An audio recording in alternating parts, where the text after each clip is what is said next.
이 부위원장은 채널A에 교수로서 지식인으로서 개인적인 의견을 밝히는 건 자유라며 뭘 사과해야 하는지 잘 모르겠다고 말했습니다. 이병태 부위원장이 사실상 이재명 정부와 전면전을 선포했습니다. 배재고의 일베식 조롱 응원 징계 논란에 대해 5.18이 성역이 됐다, 북한의 모습이라는 취지로 말해 논란이 커졌고, 이것에 대해 청와대는 곧바로 엄중 경고했습니다. 그런데 이 말이 나온 지 얼마 되지도 않아서 이병태는 물러서기는커녕 채널A와의 통화에서 내가 뭘 사과해야 하는지 모르겠다는 취지로 청와대를 향해 조롱을 했다고 합니다. 정부 직속기구의 책임있는 인사가 이재명 정부의 역사인식과 혐오 반대 기조에 사실상 공개 반기를 든 장면입니다. 본격적인 영상 시작에 앞서 오늘 내용이 더 많은 사람들에게 알려질 수 있도록 영상 좋아요와 구독 한 번씩 정중하게 부탁드립니다.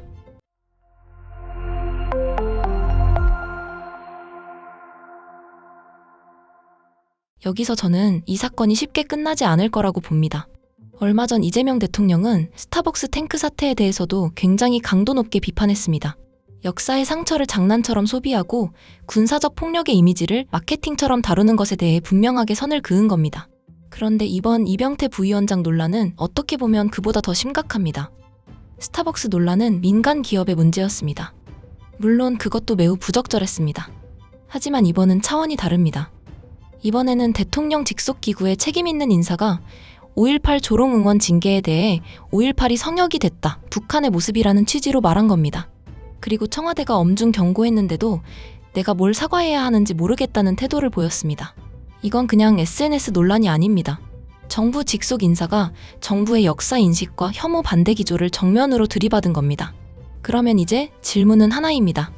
이재명 대통령은 과연 이 문제를 어떻게 볼 것인가?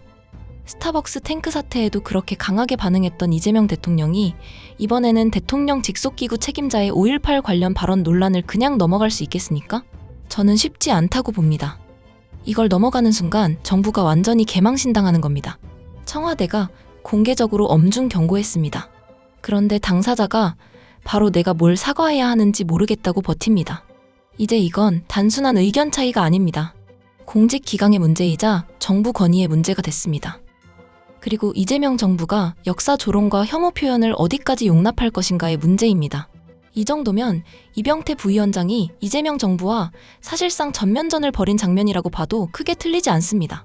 그리고 저는 여기서 오늘 꼭 설명드리고 싶은 이야기가 있습니다. 이병태 한 사람만 보고 끝낼 문제가 아니라는 겁니다. 이 사건을 제대로 이해하려면 지금 정치판에서 반복되고 있는 인간 군상의 구조를 봐야 합니다. 왜냐하면 지금 우리가 보고 있는 유박 세력의 난동, 민주당 내부 갈라치기, 외연 확장이라는 이름의 뿌리 흔들기, 그리고 이병태 같은 인물이 표현의 자유를 앞세워 5.18 조롱 문제를 감싸는 듯한 장면까지 저는 이 모든 게 결국 하나의 정치 생태계로 연결되어 있다고 보기 때문입니다. 정치판을 볼 때 우리는 자주 이렇게 묻습니다. 왜 어떤 사람은 손해를 보면서도 원칙을 지킬까? 왜 어떤 사람은 흔들리면서도 최소한의 부끄러움은 남아있을까? 그리고 왜 어떤 사람은 어떻게 그렇게 뻔뻔하게 늘 이익이 있는 쪽으로 움직일까? 저는 이걸 인간의 오래된 본능과 연결해서 봐야 한다고 생각합니다. 조금 길어질 수 있습니다. 하지만 앞으로 벌어질 정치판의 흐름을 이해하는 데 굉장히 중요한 이야기입니다. 이걸 이해하면 왜 유박 세력이 저렇게 움직이는지, 왜 민주당 내부에서 갑자기 이상한 갈라치기가 터지는지, 그리고 왜 어떤 정치인들은 손해 앞에서 바로 밑바닥을 드러내는지 훨씬 선명하게 보입니다. 현생 인류가 등장한 지는 대략 30만 년 정도 됐다고 합니다. 그런데 우리가 지금 당연하게 말하는 민주주의, 정당 정치, 시민의식, 공적 책임, 인권, 헌법, 가치 정치 같은 것들은 인류 전체의 시간으로 보면 정말 극히 최근에 등장한 개념입니다. 인간의 몸은 오래됐습니다. 인간의 뇌도 오래됐습니다. 인간의 본능은 훨씬 오래됐습니다. 그런데 문명은 아주 늦게 왔습니다. 이게 핵심입니다. 비유하자면 이렇습니다. 30만 년 된 오래된 기계 위에 최신 프로그램을 깔아놓은 겁니다. 겉으로는 스마트폰처럼 보입니다. 화면도 세련됐고 앱도 깔려있고 알림도 뜨고 최신 기능도 작동합니다. 그런데 안쪽 깊은 곳에는 아주 오래된 운영체제가 남아있습니다. 배고프면 먹이를 찾고 위험하면 피하고 강한 쪽을 살피고 무리해서 떨어지지 않으려 하고 자기 몫을 빼앗기지 않으려는 운영체제. 이건 나쁜 게 아닙니다. 그 본능이 있었기 때문에 인간은 살아남았습니다. 먼 옛날 인간에게 세상은 안전한 곳이 아니었습니다. 먹을 것은 부족했고 자연은 거칠었고 무리해서 밀려나면 생존 자체가 위험했습니다. 그때 인간에게 가장 중요한 질문은 이런 것이었습니다. 무엇이 정의로운가? 이게 아니었습니다. 어디에 먹을 것이 있는가? 누가 힘을 가지고 있는가? 어느 무리에 있어야 안전한가? 지금 싸워야 하는가? 피해야 하는가? 내 몫을 어떻게 지킬 것인가? 이 질문들이 훨씬 절박했습니다. 철학보다 생존이 먼저, 신념보다 안전이 먼저, 명분보다 먹이가 먼저였습니다. 그렇게 인간은 오래 살아왔습니다. 문제는 바로 여기서 시작됩니다. 저는 그 오래된 생존 본능이 현대 정치판에 들어와서 전혀 다른 얼굴을 하고 있다고 봅니다. 원시의 먹이는 정치판에서 자리가 됩니다. 원시의 무리는 계파가 됩니다. 원시의 서열은 권력 지형이 됩니다. 원시의 안전은 공천이 됩니다. 원시의 생존 계산은 줄서기가 됩니다. 그러니까 정치판에서 이익만 쫓는 사람은 갑자기 하늘에서 떨어진 괴물이 아닙니다. 인간 안에 원래 있던 아주 오래된 본능이 제대로 길들여지지 않은 채 공적 공간으로 흘러나온 것이라는 게 제 생각입니다. 여기서 중요한 점이 있습니다. 그 본능은 누구에게나 있습니다. 가치를 말하는 사람에게도 있고 중간에서 흔들리는 사람에게도 있습니다. 이익을 쫓는 사람에게도 있습니다. 당연히 저에게도 있고 여러분에게도 있습니다. 인간이라면 누구나 손해보기 싫습니다. 인정받고 싶습니다. 강한 쪽에 기대고 싶을 때가 있습니다. 불리한 싸움에서는 빠지고 싶습니다. 내 몫을 지키고 싶습니다. 위험이 보이면 본능적으로 몸을 낮추고 싶습니다. 이걸 부정하면 안 됩니다.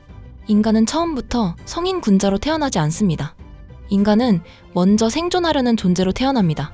그래서 진짜 기준은 욕망이 있느냐 없느냐가 아닙니다. 욕망은 모두에게 있습니다. 차이는 그 욕망을 어디에 두느냐입니다. 누군가는 욕망 위에 가치를 올려놓고 누군가는 욕망과 가치 사이에서 흔들리고 누군가는 욕망이 가치를 삼키게 놔둡니다. 저는 바로 여기서 유시민 작가가 말했던 A, B, C가 갈라지는 거라고 생각합니다. 유시민 작가가 말했던 A는 가치를 위해 싸우는 사람입니다. 이 사람도 계산을 못하는 게 아닙니다. 손해가 두렵지 않은 것도 아닙니다. 자리가 싫은 것도 아니고 인정받고 싶은 마음이 없는 것도 아닙니다. 다만 결정적인 순간에 자기 안에 오래된 본능을 붙잡습니다.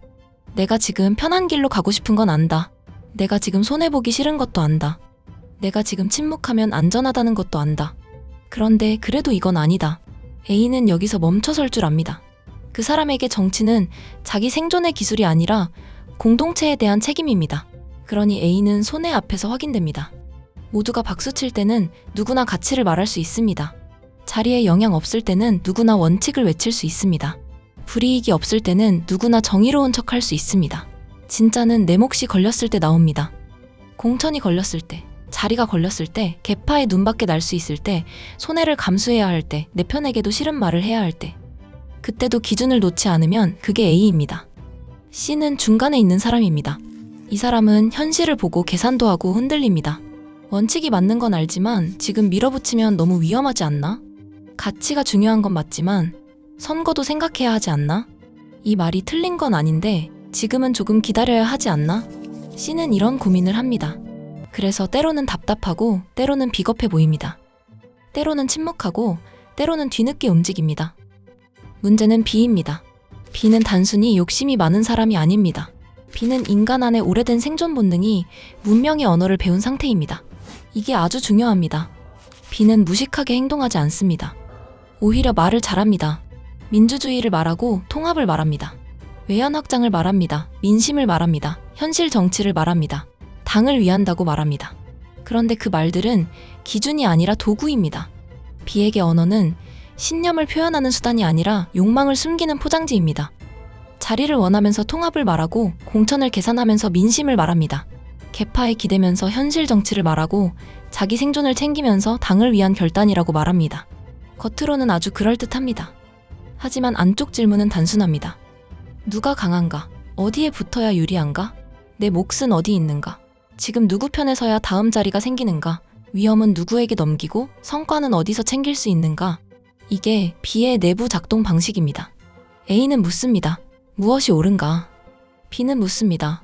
옳은 건 알겠는데 지금 가능한가? C는 묻습니다. 그래서 나는 무엇을 얻는가? 이쯤에서 다시 인간의 문제로 돌아가겠습니다. 저는 현 시대의 문명은 인간의 본능이 사라진 상태가 아니라고 봅니다. 문명은 인간의 본능을 다룰 수 있는 일종의 도구입니다. 배고프다고 남의 밥을 빼앗지 않는 것, 화난다고 주먹부터 쓰지 않는 것, 탐난다고 훔치지 않는 것, 힘이 있다고 짓누르지 않는 것, 불리하다고 거짓말로 빠져나가지 않는 것. 이게 문명입니다. 정치도 마찬가지입니다. 정치는 욕망이 없는 사람들이 모이는 깨끗한 공간이 아닙니다. 오히려 정치는 욕망이 가장 많이 몰리는 곳입니다. 권력, 명예, 자리, 돈, 영향력, 공천, 언론 노출, 역사에 남고 싶은 욕구, 이런 온갖 욕망이 모이는 곳이 정치입니다. 정치에서 가장 위험한 사람은 욕망이 있는 사람이 아닙니다. 욕망은 누구에게나 있습니다. 진짜 위험한 사람은 자기 욕망을 정의라고 부르는 사람입니다. 자리 욕심을 공정이라고 부르고, 줄서기를 현실 정치라고 부르고, 책임 회피를 표현의 자유라고 부르고, 자기 분노를 개혁이라고 포장하는 사람. 그 사람이 공동체를 가장 빠르게 썩게 만듭니다. 이현주 의원 논란도 그렇습니다. 상임위원장 못 받은 불만을 말할 수는 있습니다. 그런데 그 불만이 나눠먹기, 운동권, 일진 분위기, 조국의 강, 문자폭탄 이런 말로 흘러가면 그건 문제 제기가 아닙니다. 자기 자리가 빠진 분노를 민주당 전체에 쏟아붓는 겁니다. 본인이 들어가면 공정이고 본인이 빠지면 나눠먹기입니까? 본인이 맡으면 전문성이고 남이 맡으면 운동권 카르텔입니까? 이건 개혁이 아니라 그냥 밥그릇에 철학을 입힌 겁니다. 이병태 부위원장 발언도 마찬가지입니다. 5.18 조롱 응원을 감싸듯 표현의 자유를 말합니다. 하지만 표현의 자유는 혐오와 조롱의 방탄조끼가 아닙니다. 5.18은 성역이라서 지키는 게 아닙니다. 민주주의가 피로 버틴 역사이기 때문에 조롱의 장난감으로 쓰면 안 되는 겁니다. 그걸 모르고 내가 뭘 사과해야 하느냐고 말한다면 그건 소신이 아니라 책임 없는 오만입니다. 저는 최근 민주당 내부에서 벌어진 사태를 보면서 문명은 짧고 본능은 길다는 생각이 떠올랐습니다. 시청자 여러분은 어떻게 보십니까? 여러분의 생각을 댓글로 남겨주십시오. 오늘 내용이 더 많은 사람들에게 알려질 수 있도록 영상 좋아요와 구독 한 번씩 정중하게 부탁드립니다.